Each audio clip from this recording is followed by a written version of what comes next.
So I started this series of videos on calibration from the perspective of method development. So how do we choose a method of analysis under a set of constraints? So considering things like sensitivity and selectivity, limits of detection, etc.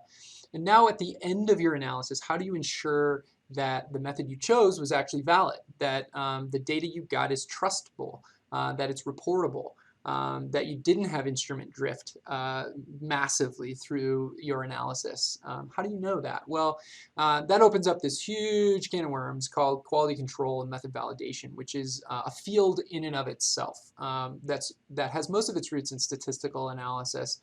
I'm going to give you the tip of the iceberg in this class, some of the basic tools that we'll use. But this is it's a fairly dry area, but an enormously important thing because no measurements matter at all unless you are rigorous with quality control and method validation. And so especially in things like the medical industry, pharmaceutical industry, if you go on to get a job as an analytical chemist in those spaces, it's imperative that you have a fundamental understanding of how to validate and vet the data that you collect through this series of criteria.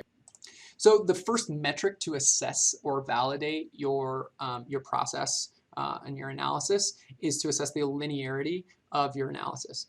So you do that by looking at your calibration curve. So that's going to be response as a function of concentration. So something that looks like this. We've talked a lot about this in this series. So here's your calibration or your response curve. And you want to consider a few different points. One, which we already talked about, is your R-squared value. And is it of sufficient linearity? So as I mentioned before, the EPA mandates that for their methods, you need to retain linearity of 99.998% or greater. That may not be your criteria.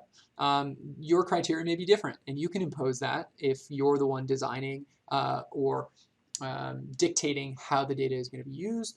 But if you're not, you may have external constraints that set what your linearity should be. Another thing that you want to consider is that you are only quantifying your samples in the linear range of your calibration curve. And I talked a little bit about linear versus dynamic range.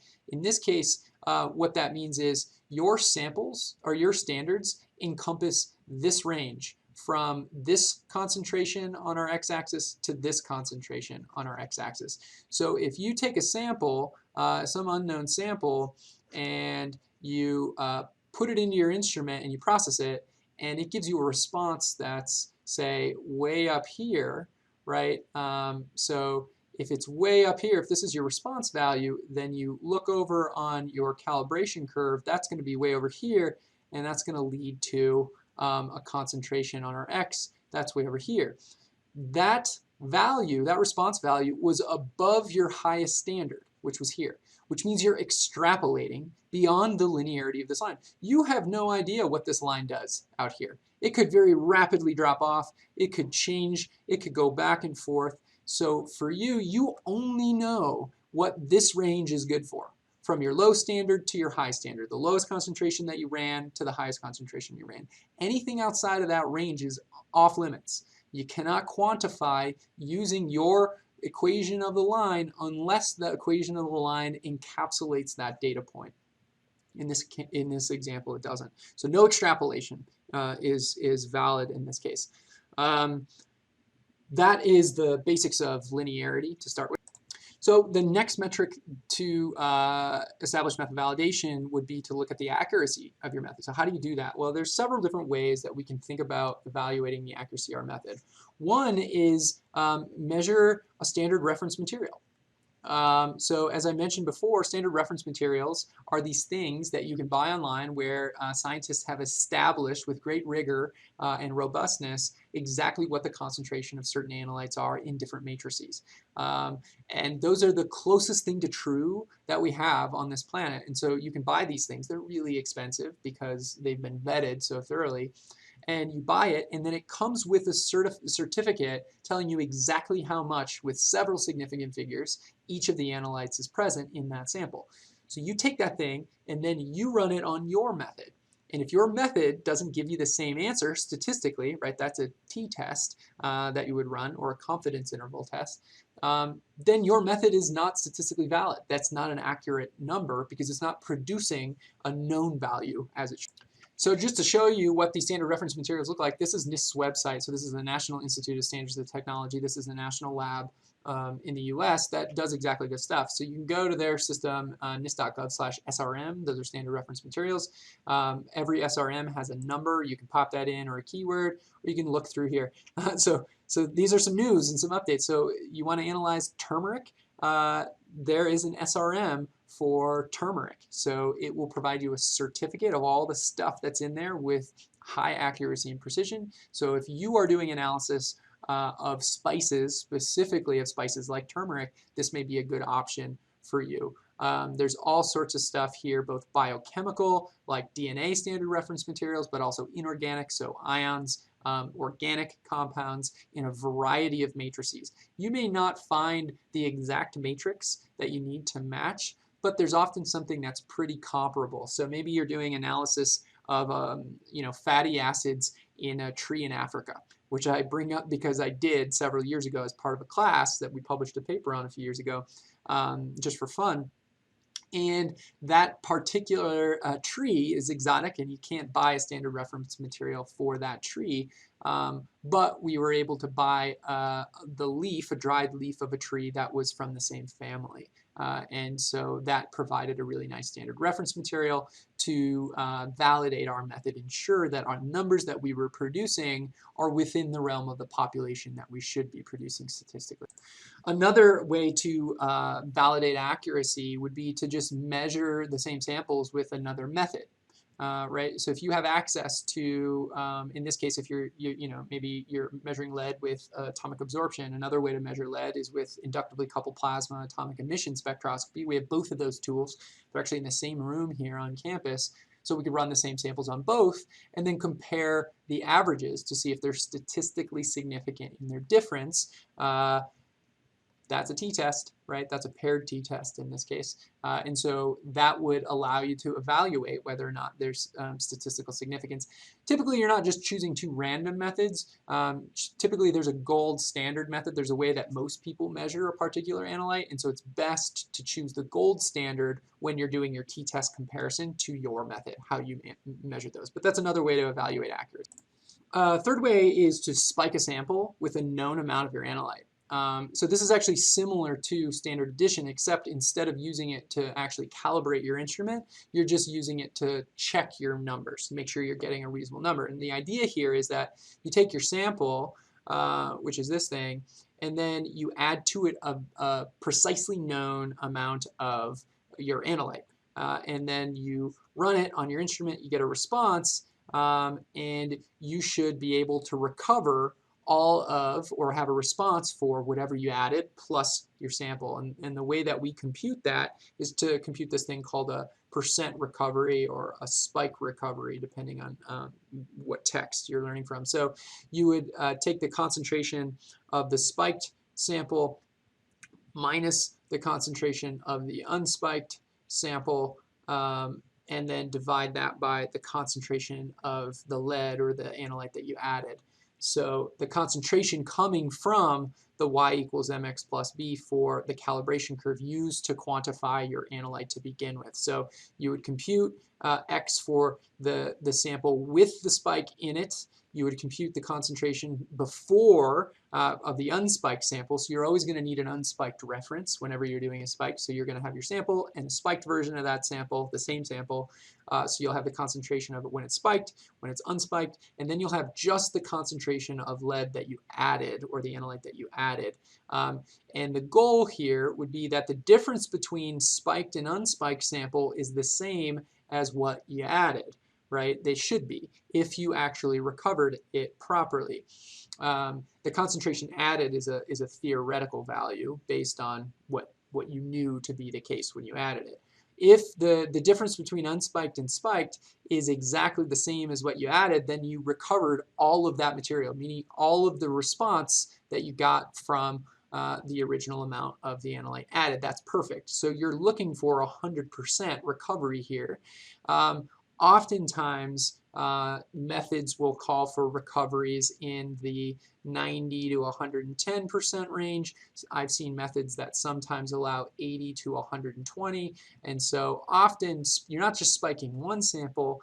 Sometimes people spike every sample, sometimes people spike every 10th sample, and so if you're running this throughout the day, so you've got 1,000 samples again, maybe you spike every 10th sample. Again, this is going to help you catch any drift that's occurring. It's also going to help you identify any matrix effects. So this is a little bit of a redundancy. Spiking is especially useful if you're doing external calibration, because in that case you're not taking any extra measures to compensate for drift or for matrix effects. And so it's really fast and convenient. So what you might want to do is sort of meet in the middle and do external calibration, but then run several spikes just to ensure you're not drifting and not seeing any matrix effects over the duration of your analysis. The last metric for accuracy that I want to mention is this thing called a QC standard, or a quality control standard. And this is actually a pretty easy one. So I'll pull up the original calibration curve that I drew here earlier. So a quality control standard is just another solution that's similar to your medium standard, but ideally it's not the same one. Ideally, a good quality control standard is one you purchased from a separate lab, so you didn't make it. So there's no factor of error coming from you or your lab or any systematic error or bias that's being introduced from your methodology. You just buy it online, or have another lab make it, or even another person make it, and then you run it, and you know that it should, you know where it should land on your calibration curve, right in the middle, because you know its concentration before you start. Say you run it and you know that it's 5.000 parts per million. You purchased it, but when you run it on your calibration curve, you get 5.1000 parts per million. And so how close do these have to be? Because you know it's 5, but your method, your calibration method, is giving you something that's slightly larger. So often a QC standard, a lot of people will run these like every 10th sample. So it's a mechanism to help compensate for drift. And so what a lot of folks will do in analysis is they'll create a run list of samples where they've got sample 1, 2, 3, 4, 5, 6, 7, 8, 9, 10. Then they'll pop a QC on there, and then they'll measure 11, 12, 13, so on, and a QC every 10th sample. And what that does, and usually the metric for evaluating if a QC is good, is that the difference, the recovery of your QC, is usually 90 to 110%. So if you took, in this case, 5.100 divided by 5.00, is that in that range, times 100% here. If it's not, then what that does is it invalidates the last set of 10 samples that you ran between QCs. So if you're running QC 10 samples, QC 10 samples, and you've got 10,000 samples to run, the benefit of doing it this way is that you don't get to the end of your 10,000 samples, realize that your instrument drifted overnight, and then have to invalidate all those samples because they all have error. If you sort of buffer every 10 samples with QC, you monitor each QC, and if you start to drift out of this range, then you're only invalidating the samples that aren't cordoned off by 2 positive QCs. So this is a helpful technique, and it doesn't really take much extra effort. And so I'd say one of the most common ways to calibrate instruments if you don't have really complex matrices is to use external calibration, because it's really fast and easy. Just make a set of serial dilutions.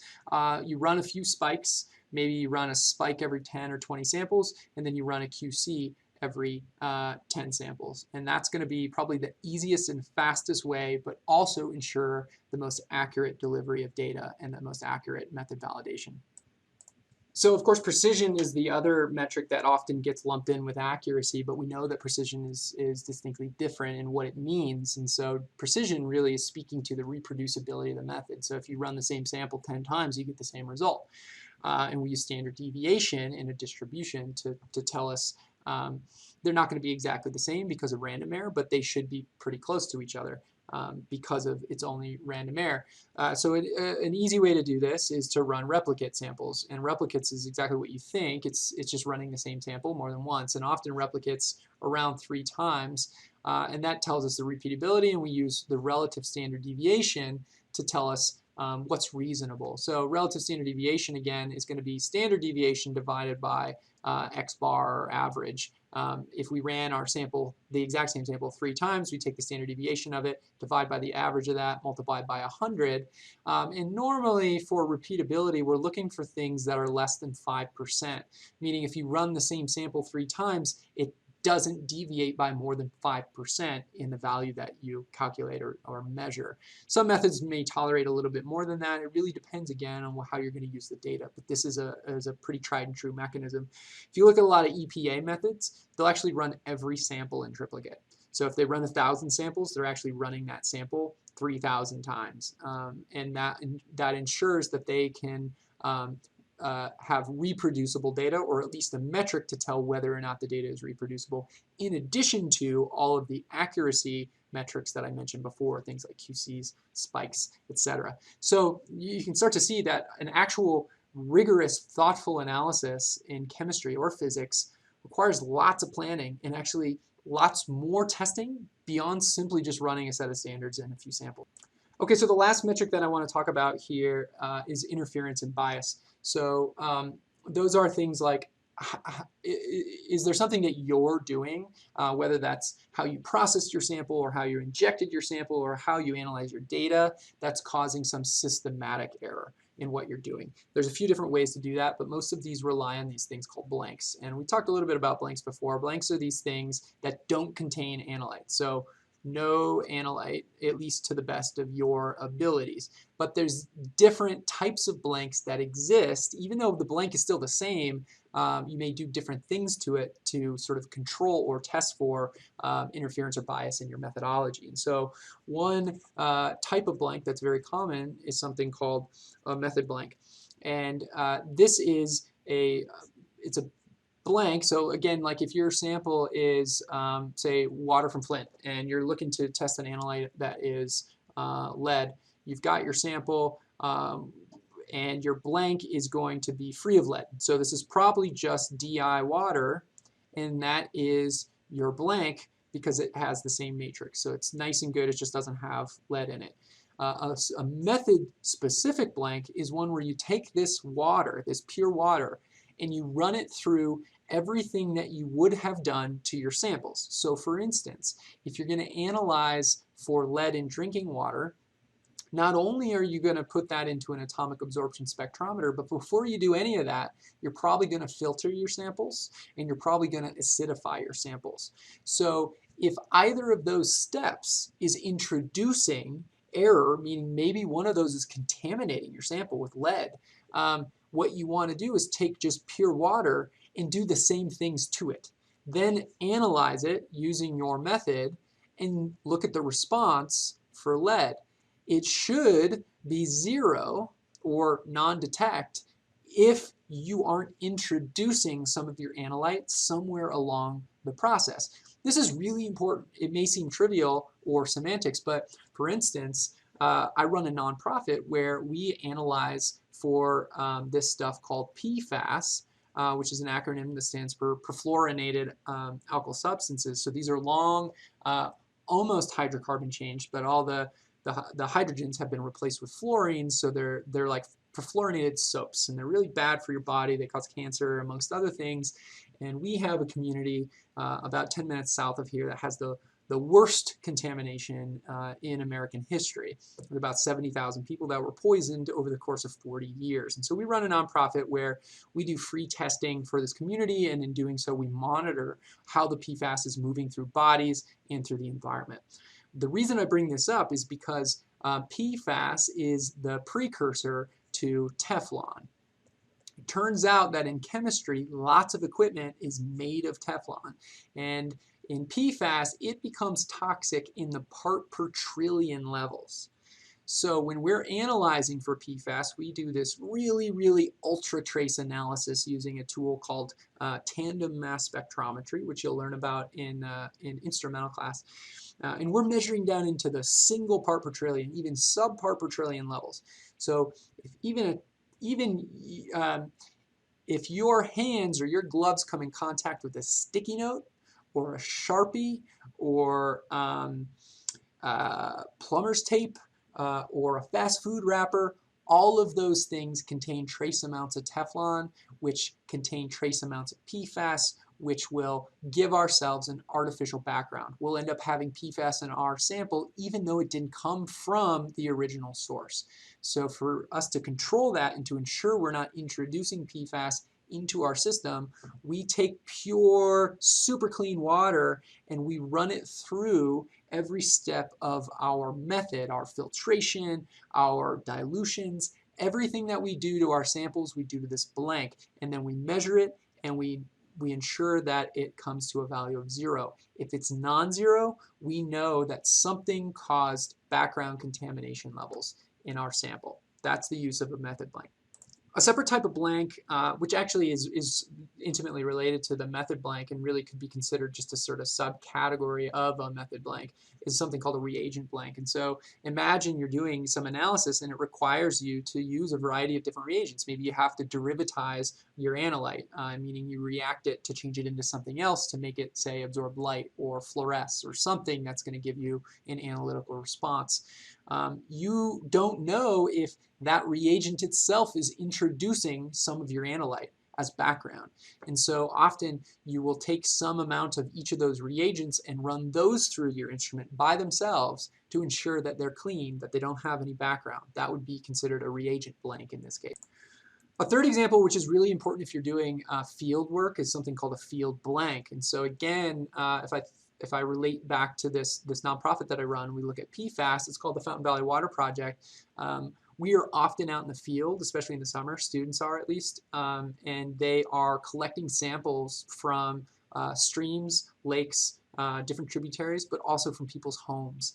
And any one of those steps, whether you're on the bank of a stream or you're in somebody's kitchen and you're collecting water, there are things that you do that could potentially lead to PFAS getting inside that sample inadvertently.